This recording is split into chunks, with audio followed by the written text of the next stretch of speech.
Guys, Debashree লাইফস্টাইলে তোমাদের সকলকে স্বাগত জানাই। আশা করি তোমরা সবাই ভালো আছো। আমি তো ভালো আছি। তোমাদের আজকে দেখাবো কি করে সহজ পদ্ধতিতে মিষ্টির দোকানের মতো গজা তোমরা বাড়িতে ময়দা নিয়েছি অল্প করে, এর মধ্যে একটু সামান্য লবণ, একটু সামান্য খাবার সোডা দিয়েছি আর একটু তেল ময়াম দিয়ে দিলাম। তেলটাকে ভালো করে ময়াম দিয়েছি, মেখে নেব, নিয়ে এবার জল দিয়ে মাখবো। অল্প কটা মৌরি দিয়ে দিচ্ছি এটার মধ্যে। মতো জল দিয়ে আমি একটু একটু করে জল দিয়ে মেখে নেবো ময়দাটুকু। গড়ার জন্য আমি রস বানিয়ে নেবো। 1 বাটি মতো চিনি দিলাম কড়াইয়ে। 1 বাটি চিনি দিয়েছি, আমি 1 বাটি জল দেবো।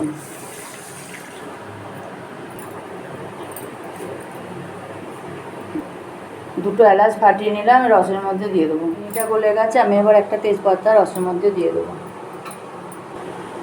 রসটা যাতে না জমে তার জন্য সামান্য একটু আমি পাতিলেবুর রস দিয়ে দেবো। রসটা আমার হয়ে গেছে, আমি এবার গ্যাসের ফ্লেমটা বন্ধ করব। ময়দাটা মাখা কমপ্লিট।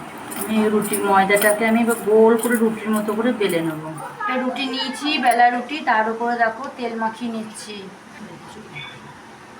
একটু ময়দা ওর উপরে ছিটিয়ে দিলাম।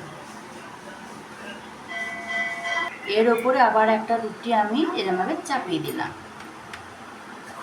এর ওপরে আবার তেল একটু পালিশ করে নেব, সাদা তেল কিন্তু। হ্যাঁ বন্ধুরা, তোমরা চাইলে ঘিও দিতে পারো।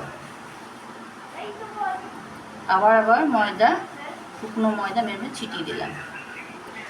এর ওপরে আবার একটা রুটি আমি এরমভাবে দিয়ে দেব। ওই একইভাবে তেল আর ময়দা আমি তেল পালিশ করে দেব আর ময়দা ছিটিয়ে দেব।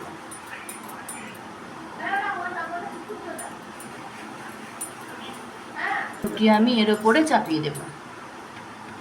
আমি এরমভাবে একে একে 4টে রুটি চাপিয়ে দিয়েছি। তেল দিয়ে দিলাম, এবার আমি এটাকে রোলের মতো করে মুড়িয়ে নেব।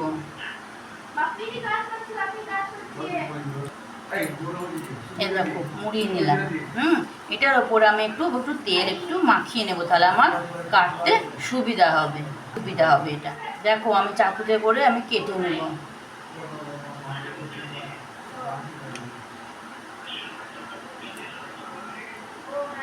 এ দেখো, তোমরা দেখতে থাকো। হ্যাঁ, আমি কিভাবে করছি।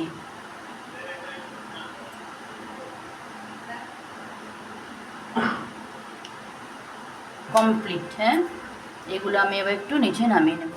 কেটে নিয়েছি ওগুলো, এবার আমি একটু হালকা করে বেলে নেব।